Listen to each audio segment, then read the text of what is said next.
Assalamualaikum warahmatullahi wabarakatuh. Waalaikumsalam Waalaikumsalam warahmatullahi wabarakatuh. warahmatullahi wabarakatuh. Sebelum kami memulai presentasi kali ini, izinkan kami memperkenalkan diri. Yang pertama saya sendiri, Hafza Elvara Syaifuddin dengan NBI 14623002333. Kemudian saya David Gibran Maulana dengan NPI 14623003031. Dan saya Januaris Kisaputra dengan NBI 146 2300 156. Nah, presentasi yang kami sampaikan hari ini merupakan PPT gabungan dari dua tugas dalam mata kuliah pengolahan bahasa alami. Kami menggabungkan kedua tugas ini dalam satu presentasi yang utuh agar alur pemrosesan data dari awal hingga ekstraksi informasi dapat dipahami secara menyeluruh. Judul presentasi kami kali ini adalah pemrosesan dasar dan ekstraksi informasi teks pada dataset data klinis dan hasil bacaan toraks. Baik, Oke, langsung saja kami mulai. baik.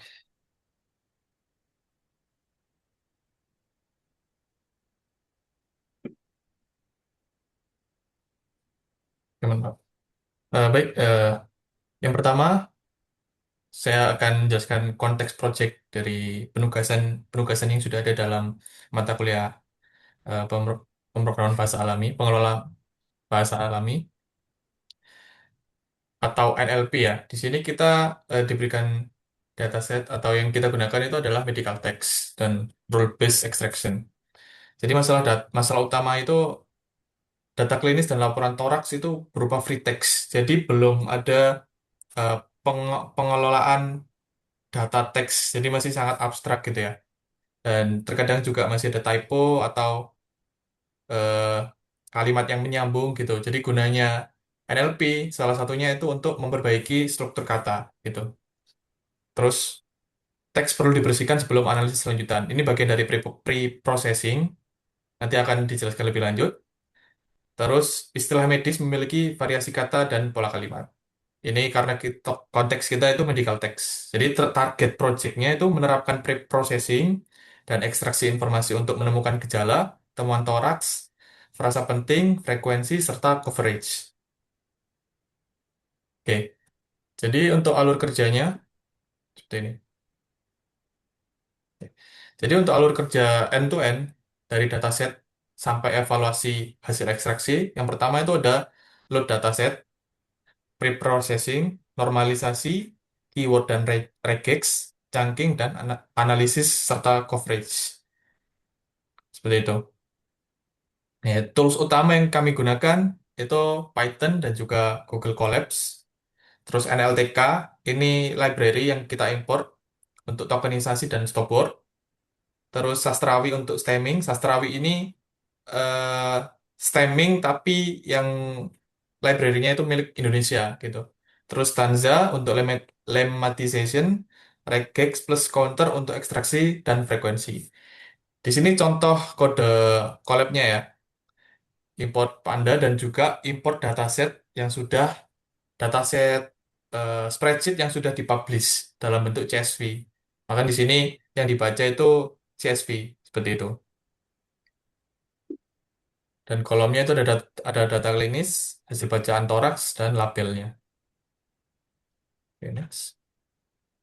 Oke, jadi sesuai dengan di sini ya, setelah load dataset, lanjut ke pre-processing. Oke.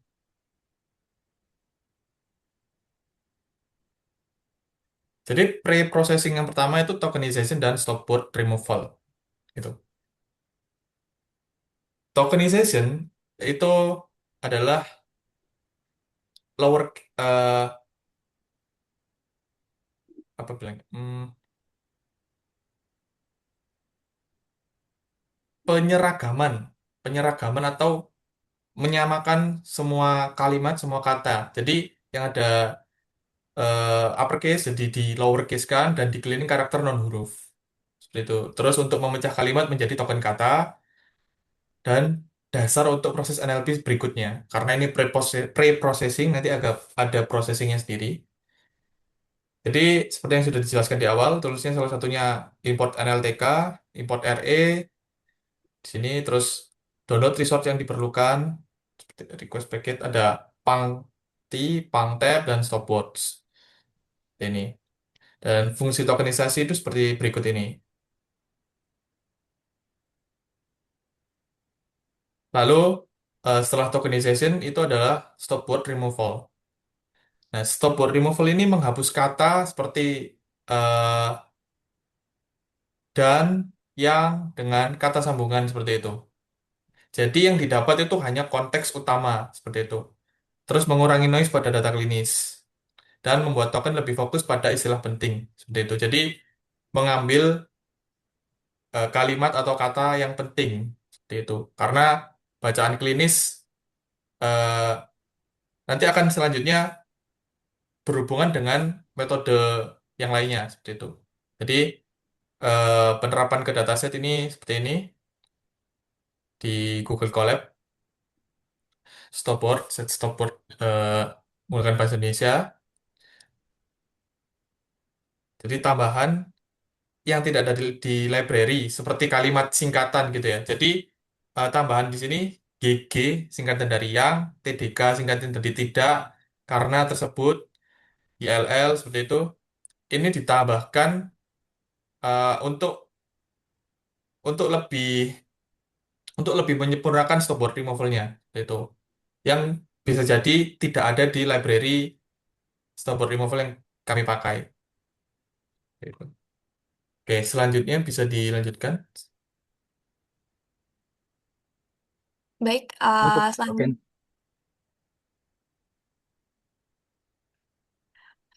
selanjutnya tahap preprocessing selanjutnya adalah stemming dan juga lemmatization. Keduanya ini memiliki tujuan yang sama, yaitu menyederhanakan bentuk kata menjadi bentuk dasarnya, namun dengan pendekatan yang berbeda, seperti yang sudah disampaikan oleh teman saya David. Di slide sebelumnya, stemming di sini menggunakan library sastrawi yang dirancang khusus untuk bahasa Indonesia. Stemming sendiri bekerja dengan menghapus imbuhan kata. Untuk prosesnya sendiri cukup cepat, namun tidak selalu mempertimbangkan konteks. Ya, contohnya ada kata berdahak yang akan menjadi dahak. Selanjutnya, untuk lemmatization, menggunakan library stanza dengan model bahasa Indonesia. Di sini, lemmatization lebih konsisten karena menggunakan aturan linguistik yang lebih ketat. Khusus untuk istilah medis seperti pulmo, kata tersebut tetap dipertahankan karena merupakan istilah teknis yang memang tidak boleh dirubah. Next.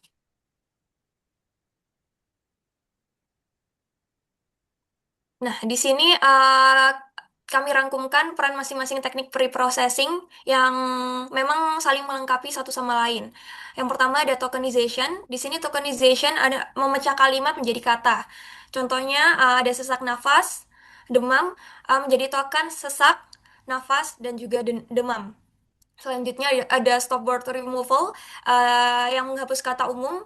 Contoh dari token pasien dan batuk menjadi pasien batuk.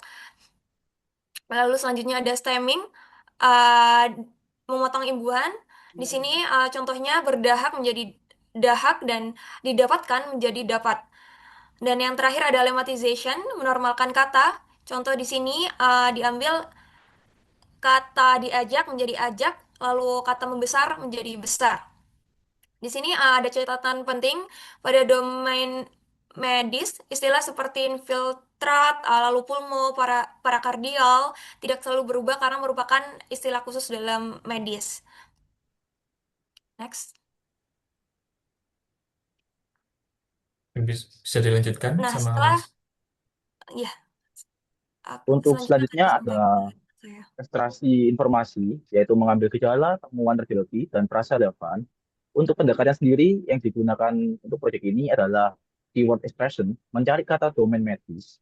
Kedua, ada result pattern expression, menangkap frasa seperti sesak nafas dan pulmo-infiltrat. Untuk yang ketiga, chunking, mengambil potongan token 2 sampai 3 kata agar frasa variatif atau ketangkap. Untuk yang keempat, counter, menghitung frekuensi gejala, temuan, dan frasa. Output utamanya adalah gejala klinis, frasa klinis, yang klinis, temuan toraks, frasa toraks, dan yang toraks. Untuk slide selanjutnya, Ada di implementasi ekstraksi, polari check, dan chunking. Di sini sudah ada screenshotan dari Google Colab-nya. Ada polar toraknya, yaitu torque pattern. Selanjutnya ada klinisnya di gambar ketiga. Dan untuk empat adalah contoh dari hasilnya. Pola klinis dan torak dibuat untuk mengekstraksi frasa standar, chunking, melengkapi pola reject untuk variasi frasa yang tidak diekstrak. Oke.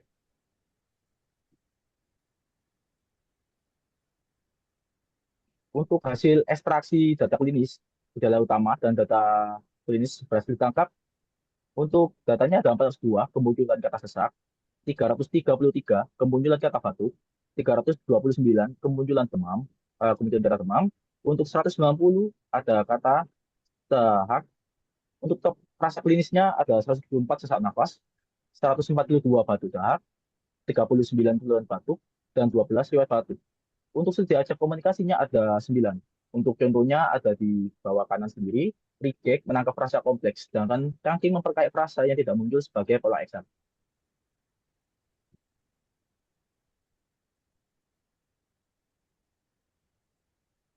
Untuk slide selanjutnya akan dijelaskan oleh teman saya.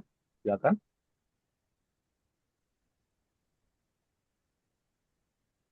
Baik, jadi untuk hasil ekstraksi dari dataset yang kami gunakan, yaitu data bacaan toraks, jadi struktur laporan radiologi itu menghasilkan coverage yang lumayan tinggi.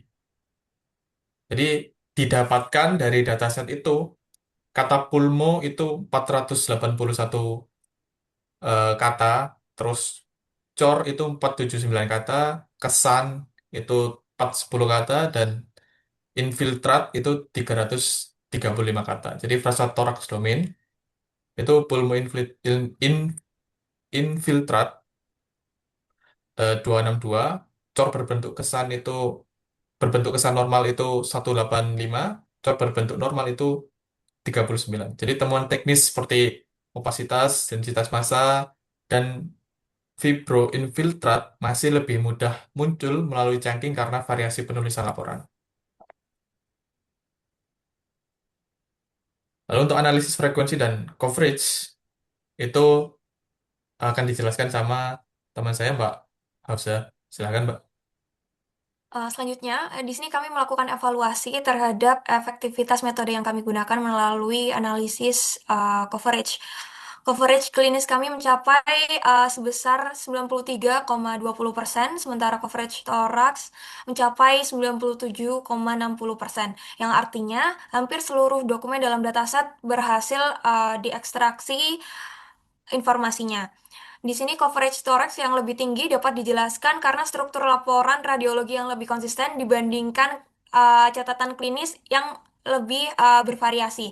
Perlu dicatat juga bahwa ada data yang kosong atau bernilai nan akan menghasilkan hasil ekstraksi yang kosong pula sehingga tidak mengganggu keseluruhan pipeline-nya. Di sini hasilnya dapat membuktikan bahwa pendekatan rule based sudah cukup efektif untuk dataset ini. Baik, Baik, akan saya lanjutkan. Untuk kesimpulan utamanya, berdasarkan hasil proyek yang telah dilakukan, dapat disimpulkan bahwa preprocessing dan ekstraksi informasi berbasis rule-based cukup efektif untuk data teks medis. Tahapan preprocessing berhasil mengkonversikan teks klinis dan toraks sehingga lebih siap dianalisis. Kemudian, metode keyword extraction dan regex mampu menangkap frasa penting seperti sesak nafas, batu dahak, dan pulmoninfiltrat. Selain itu, chunking membantu memperluas cakupan ekstraksi terhadap variasi frasa medis yang tidak selalu sesuai dengan polarisasi. Untuk kedepannya, sistem ini masih dapat dikembangkan dengan menambahkan ekstraksi precision dan recall, memperkaya kamus istilah medis, serta mencoba metode NIR agar ekstraksi menjadi lebih adaptif. Oke, baik. Selanjutnya kita mengenai refleksi diri ya. Jadi refleksi diri ini eh, kendala apa atau kesan seperti apa selama kita mengerjakan proyek ini seperti itu. Jadi eh, refleksi saya pribadi itu sebelum mengerjakan proyek ini saya menganggap tokenisasi dan stop removal ini sebagai tahap pre-processing yang sederhana dan ya bisa dibilang sepele karena saya pikir eh, tidak akan menjadi apa ya? Tidak akan menjadi pengaruh yang besar seperti itu. Awalnya seperti itu. Nggak. Cukup menjalankan library NLTK secara default maka hasilnya akan langsung bagus. Nah, tapi setelah saya mencoba langsung dengan implementasi tugas yang sudah dilaksanakan, eh, masalahnya itu ada dalam datasetnya yang kami gunakan itu. Data klinis itu panjang, tidak terstruktur dan penuh dengan noise. Nah, saya mulai menyadari bahwa kedua proses atau semua proses pre-processing itu cukup kompleks dan membutuhkan ketelitian yang tinggi gitu. Untuk tantangannya itu stopboard default dari NLTK kurang cocok untuk domain klinis. Terus kata tidak penting tidak terdaftar, banyak kata frekuensi tinggi tetapi tidak bermakna, harus ditambahkan manual ke daftar stopboard melalui observasi berulang. Terus teksnya tidak rapi, banyak yang bergabung tanpa spasi, ada yang kalimat terpotong juga, ada beberapa kata yang eh, singkatan seperti itu. Jadi membuat tokenisasi lebih sulit mengenali batas kata. Jadi pelajaran yang saya dapat, pre-processing adalah tahap yang sangat krusial dalam NLP. Terus jika tahap pre-processing ini dilakukan dengan baik, maka hasil analisis akhir pastinya maaf, pastinya akan bagus. Tapi jika pre-processing tidak dilakukan dengan baik, maka hasil analisis akhirnya bakal kurang optimal. Terus data klinis itu perlu proses dengan hati-hati agar hasilnya maksimal. Seperti itu. Untuk profesi selanjutnya, yaitu bagian saya di bagian processing text atau streaming. Untuk awal mula implementasinya, saya mempelajari konsep dasar streaming terlebih dahulu. Streaming berfungsi memotong imbuhan, awalan, akhiran, dan sisipan pada kata berbahasa Indonesia menjadi bentuk kata dasar. Untuk ciri khas dari streaming, tidak selalu mempertimbangkan struktur linguistik yang benar. Fokus utamanya adalah kecepatan pemrosesan data, bukan akurasi data bahasa. Dalam implementasinya, saya menggunakan library Safawi untuk melakukan streaming pada dataset berbahasa Indonesia. Saya membandingkan hasil sebelum dan sesudah dilakukan proses streaming untuk melihat efektivitasnya.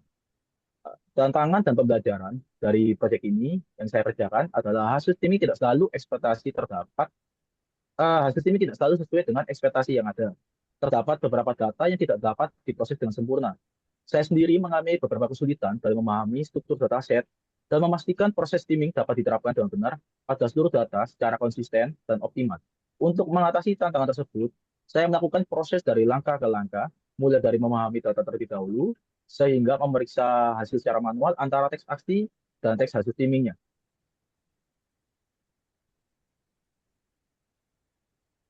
Baik, untuk yang terakhir adalah refleksi dari saya sendiri. Eh, yang pertama ada tantangan. Selama pengerjaan proyek ini, tantangan terbesar yang saya hadapi adalah dari waktu waktu pemrosesan yang cukup lama ya, terutama ketika harus mendownload model bahasa Indonesia dan menjalankan pipeline stanzanya sendiri. Selain itu, saya juga perlu untuk benar-benar memahami bagaimana stanza ini memproses token supaya hasil lemmatization yang diperoleh sesuai dengan struktur dataset yang digunakan. Tantangan yang lain muncul juga saat berhadapan dengan istilah medis seperti infiltrat, pulmo, lalu untuk parakardial, yang kata-kata ini tidak dapat mengalami perubahan karena memang merupakan bentuk dasar dan tidak memiliki lema lain. Ini membuat saya sendiri harus memastikan bahwa tidak semua kata akan berubah setelah proses lemmatization. Lalu untuk keberhasilan yang dicapai, terlepas dari tantangan yang sudah saya sampaikan sebelumnya, saya dapat berhasil menggunakan library stanza dengan baik, khususnya karena kan stanza kan menyediakan model bahasa Indonesia yang uh, sesuai dengan yang kita butuhkan.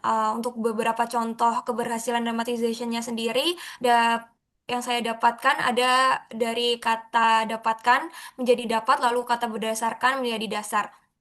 Lalu untuk pelajaran yang saya dapat dari proses ini adalah saya belajar bahwa normalisasi kata adalah tahap yang sangat penting ya, terutama ketika bekerja dengan data klinis yang memiliki banyak variasi, imbuhan, dan juga bentuk katanya. Saya juga menyadari bahwa kualitas lemmatization sangat bergantung pada kelengkapan kamus dan model bahasa yang kita gunakan, kita pilih. Baik, cukup sekian yang dapat kami sampaikan, kami presentasikan. Kami memohon maaf jika memang ada kekurangan dalam penyampaian kita. Di sini kami juga menyertakan terkait lampiran screenshot pada kode preprocessingnya. Baik, kami akhiri. Kurang lebihnya kami mohon maaf. Assalamualaikum warahmatullahi wabarakatuh. Waalaikumsalam Waalaikumsalam warahmatullahi warahmatullahi wabarakatuh. wabarakatuh.